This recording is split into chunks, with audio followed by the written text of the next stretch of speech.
YouTube fam, what's up? Metal Matt, your boy here. Thank you so much once again for rocking with me. Welcome all, welcome one and all. Like, share, subscribe, bell, ding ding ding. I'm gonna work on that jingle I talked about in another video. Like, share, subscribe, bell. I want like a nice slammy, breakdowny kind of jingle. It scares the hell out of people. Come to the channel like, that guy's channel's okay, but that song, man, that scared my dog. Like, sorry, mysterious guy's dog. Sorry I scared you. So I hope you all are well. Welcome back to my channel for sure. The theme here, reflections on rehab. I was thinking about this, you know, like I do with all my videos. I brainstorm for a while. I do some reading, a little bit of research sometimes. This one is just straight off the dome. It's been just over 4 months since I completed residential rehab for substance abuse, for addiction. I don't think I really want to get into the specifics yet. I've talked in other videos about some of my vices. I don't think that's really the point of this video. Honestly, I don't think it is. I don't think it matters all that much. The point is, I did go through the program, and I was in the program for a total of 68 days. So that's detox plus what they call upstairs, which is literally the upstairs of the building. It's a 2-story building. Upstairs is where you go to live when you go into residential. The building becomes your home. This big, loud, constantly moving and groaning and working and shifting and banging and clanging and screaming and laughing, a lot of laughing. You do a lot of laughing in rehab. You have to. You're in there 24/7, and a lot of what you're doing is either very dull, very monotonous, very tiring, sometimes heartbreaking, being totally honest with you. Sometimes heartbreaking. It's pretty normal to see one or more guys shedding a tear every so often because you're working on yourself. You're getting into the blood in the guts. You know, you're using the rib cracker. You know what that's called? Chest cracker, right? The surgical tool, right? To crack the rib cage open. And it's just, you get in there, man, and you really, tweak around, go inside and just dig around inside all the gore and everything. Sorry if you guys have just eaten. Don't mean to get like that. You know what I mean, the metaphor is just, it's heavy, rough, painful territory. And the thing about residential rehab, at least in my experience, is that you're there. Like, you're living it. You are living in your state of, like, how do I put it? You're living in, so the place you were in your life when you came to the facility, right? Whether it's you're sent by the judge, a nudge from the judge is a phrase you'll hear. Your family asked you to get help or told you to get help. My case, my family, strongly urged me to get help. I'd already wanted to get help. It was kind of my getting there was a strange thing. My mother gave me a physical ride in the car to the place. And I'd been there before. That's something to put down for posterity here. I detoxed at this same place a month prior, exactly 1 month, exactly 30 days before this full, 68 days. I was there for 5 days. I detoxed. I've got so many stories from that time. My crazy Russian roommate who started attacking me with karate in the middle of the night when I was asleep. That really happened. This shit you see in rehab, man. I told that story in my video, Narcan, a love story, about, that's 100% true, that story. It's impossible to get across to you how nuts it is sometimes in rehab, how just absolutely bonkers your like life is. Like, a thing that I found myself saying, I'm not a big fan of sort of corny sayings. Like, I hate phrases like, I hate tautologies. It is what it is. My name is my name. The game is the game. The blank is the blank. That's a tautology. It's a pointless, it's a waste of words. But that being said,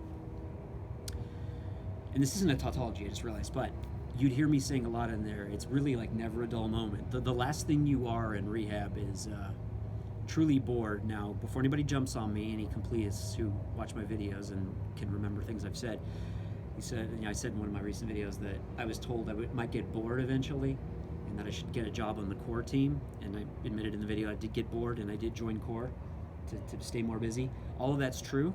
You didn't catch me in a lie or a fib or bending the truth of the facts. That is true. When I say bored, I guess what I mean is like even when I was bored around the time that I joined the core team and took on a whole bunch of stuff that kept me very, very active and very busy, very little time to myself to just sit and think or reflect like I'm doing right now. What I'm doing right now I couldn't really do there, especially not after I joined core. And that was on purpose. That's the thing, is that was on purpose. I'm not saying that because I want self-pity. I don't.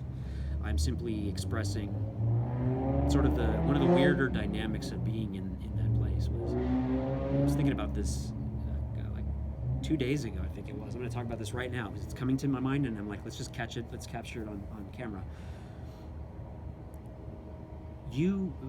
For me, I never felt like any moment, even when I was lying in my bed and I was on top of it and I was programming. I've used that word before, meaning you're working your program. So I'm going to my classes, my groups, my counseling sessions, doctor's appointments, both on site and outside. Arranging getting a ride outside the building to go to an appointment is a whole bunch of bureaucracy and forms, and you got to talk to staff, and sometimes you got to get doctors involved. It's crazy. But the point is, like, I was so in the current, the rushing river of things there, the last few weeks.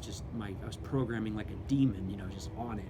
My point is, even when I was doing that, and I've got my bed clothes, my sheets and comforter and pillowcase and everything are freshly laundered and they're nice and clean and smell good and soft to the touch. All these things, creature comforts, right, that you appreciate, and I think people definitely take for granted who've never been in a program or locked up.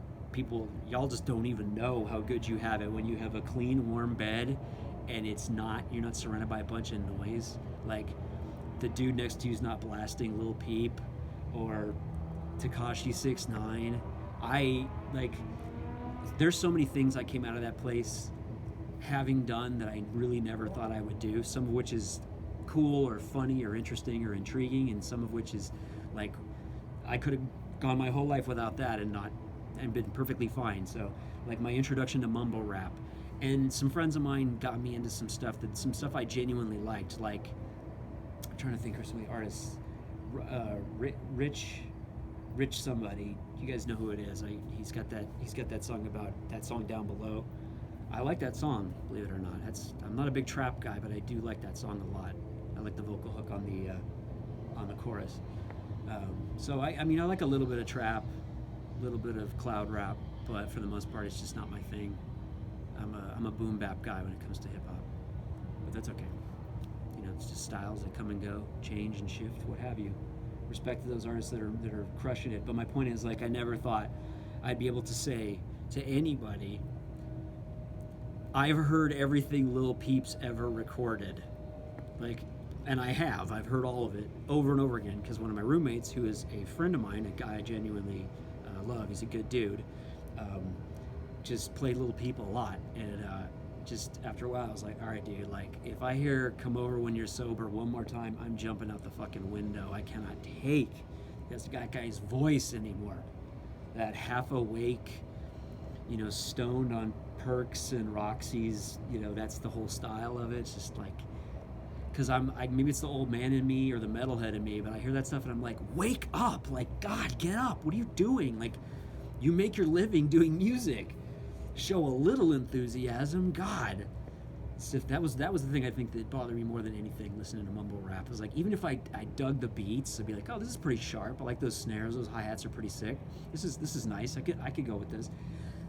When dudes would get on the mic and just like Lil Xan, like that guy, oh my God, like, I'm sorry, I so don't dick ride Anthony Fantano and the needle drop, but like, everything he's ever said about Lil Xan, I agree with, man. That guy's voice is like, it's like vocal codeine, and I don't mean that at all like a compliment. It's just like, oh my God, this dude's voice, he sounds like he's been hypnotized by the world's most boring magician.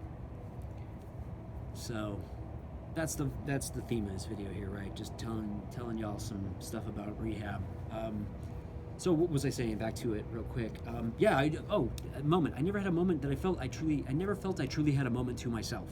Even when I was alone, like even when I had the bathroom to myself to take care of business or wash up or change or brush my teeth or whatever, or trim my face furniture, whatever I needed to do in there. There's always the sound of the guys outside the door, music on, or just, chopping it up, talking. You hear the voices through the door, and that's cool. Like, I'm not saying like, oh, woe is me, life sucks, guys are chatting and I can hear all this bass. That's totally cool. Truth is, you don't want to be totally alone in those places. That would make you crazy. You come to depend on your brothers in those places. At least I did. A lot of them did. At least they said they did. But after a while, you come to depend on each other. You need each other. And not just to keep the place clean, which is a big deal. And I won't talk about that in this video because I know my brain, I'll get locked into that track, like stuck in that groove. Speaking of needle drops, right? Stuck in that groove, to use a record player metaphor. And I'm just gonna bore y'all to death and bore myself in the process talking about that. But yeah, you do a lot of cleaning in rehab. Residential rehab. A lot. Like, if I never see another dustpan and broom again, like, I can die totally cool with that. Like, oh, no more brooms and dustpans? Like, all right, cool. That's cool. Yeah, after a while, it's just like, God, I could tell you if you took a dustpan full of, like, scooped up dirt and you held it up to me so I could get a whiff, I could tell you what part of the building you had just swept. Like, that's how much cleaning you do in rehab. You get to know, like, the flavors of the building. How gross is that? But yeah, the thing I was saying, back to it, I felt like I never really had a moment to myself. And that's for a reason in some ways. You're in there to rewire your brain to some extent. You're there to find new ways of living and thinking and experiencing things. And, a big part of it is like any serious learning, exercise. It's all about repetition until your thinking patterns and your behaviors become instinctual. Your friend says, hey, let's get, and you go, I can't do that because my PO can drop by at any second, and if I drop dirty, I'm catching the rest of my suspended sentence. So maybe let's not. You're in there learning stuff, and that's why I have, like, my video Craving Killers to help people with that. When you're having memories of being on a good one, that can be overwhelming. And when you're in a place like that and you don't have access to that stuff, hopefully, I mean, that's the goal, that's the aim, to not have access to your substances of choice, activities of choice too, for some of us.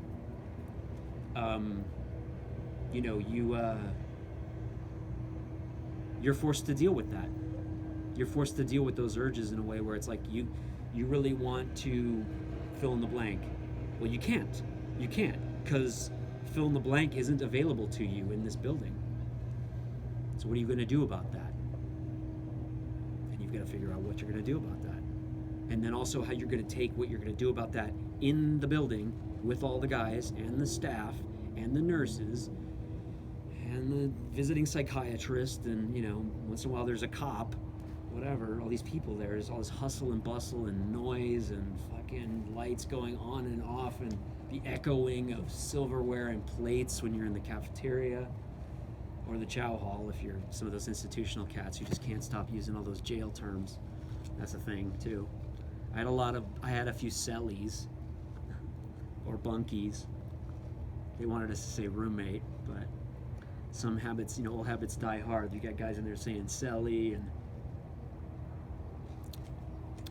spread and zooms and whams and all of that stuff. I never heard a guy ask about white girls in vending machine, though, between you and me. I was waiting for that, because one of my favorite terms I learned from After Prison show, Joe Guerrero's channel, was that honey buns with white icing in the joint are called white girls, which I think, and the really tasty ones are called Christina Aguilera's, which is like the funniest thing I've ever heard in my life. That's so funny. None of the cats I was in there with had heard that term. Definitely white girls and Zoom Zooms and Wham Whams and all that kind of stuff. Yeah, but no one had heard Christina Aguilera. I thought that was just too damn clever. It's too clever. People are so inventive when they've got time to kill. It's one of those things. Necessity is the mother of invention, sure, but necessity's sister, boredom, she definitely helps. So that was the thing I was thinking about, was I never felt like I truly had a moment to myself while I was in there. And again, not like, oh, woe is me, pity me, poor me. It's not like that at all. It's a really strange way to live. I've never experienced anything like that before or since. Feeling like my time was not my own. Didn't feel like my rights were being violated necessarily, but I didn't feel like I had many rights. And that's a very strange feeling, and I did not enjoy that. You never got comfortable with it, which I think, again, is part of the conditioning of being in those programs, is you're not supposed to get used to it. You're not supposed to be comfortable with the idea that any minute they might say, hey, Matt, fill this cup, while I watch, staring at your groin with all the lights on in the bathroom, all these horrible, horrible, ugly fluorescent lights, and your junk out in the open, urinating in this cup, and I'm going to stare at you like, you've got a DVD player in your pants. You're never going to get comfortable doing that, and if you do, my heart goes out to you, because you are wicked institutionalized at that point. That said, I can give a test with a lot more ease and speed than I think the average person could. Like I'm not even joking. I got a couple years back when I first got into recovery mode, I kind of prided myself on the fact that I could fill that cup for you at a moment's notice, man. Give me 5 minutes. Let me finish this bottle of Gatorade, and I'll bring you fresh piping hot cup of number one. You do get better. You get faster at that stuff, and I'm told in jails and prisons you get faster and less self-conscious about a lot of things, which I won't talk about here. Suffice to say, though, some of that kind of made me sad that you'd be comfortable enough to do just like any bodily function whatsoever in a room crowded full of guys you don't even know, or you do know. Some things I think you should be able to do in private, and some of that, not being able to do some of that in private, to me is just like, it's upsetting. That's not cool, man, not cool. So there's that. What else? There's just so much I could tell you guys. That's one of the things, the comments. Why did I not think of that until right now? Damn. The comments below. Comment below, guys. What would you like to hear me talk about from this particular arena, right? So rehab stories, recovery stories, outpatient stories, meeting stories, smart recovery, AAA, NA, celebrate recovery, CODA, that's for codependency. There's all kinds. Double trouble, that's dual diagnosis meetings. All that stuff those are major parts of my life and have been for several years now. So I'm pretty well versed in those things. If you guys want to ask about that stuff, please, by all means, go for it. Get in the comments. Do that. Get in there. Hit me with those questions. Suggestions for videos, ideas for videos. Comments, guys, comments. Again, I want to make this a community. I've been saying that in other videos, and I know it takes a little while to grow these things. I know I'm not going to hit 100,000 overnight. Maybe not ever. I sure as hell hope I do, because I wouldn't be doing this if I didn't want it to be successful, I'll tell you that much. Just like as a writer, I've been writing forever, right? I don't write, some writers do write for themselves, or like I've known writers who write just for their kids, like they write a story just for their kids, and then sometimes, or their grandkids, and then sometimes the grandkids go, Grandpa, you should publish these stories. And a British guy named Richard Adams writes a little novel called Watership Down, and it changes the world, right? So he went from stories his grandchildren really enjoyed to worldwide fame and success.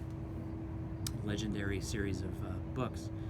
But my point is, there are plenty of writers, and I've known a few who write just for their kids, or their aunt or uncle, or their mom and dad, or their friend, or their partner, their girlfriend or their boyfriend. I've known people who actually wrote short stories just to entertain their wife or husband, which I think is adorable. But me, I want to write stuff and make content that reaches as many people as possible. Earth is just the start. I want all y'all up in the heavens to check out my stuff. Right? Those buff bald guys from Prometheus, engineers, I want them to check out my stuff. No, I don't. These movies were, let's not get into that right now. I'm not a fan of Ridley Scott's revisiting the Aliens universe. Oh boy.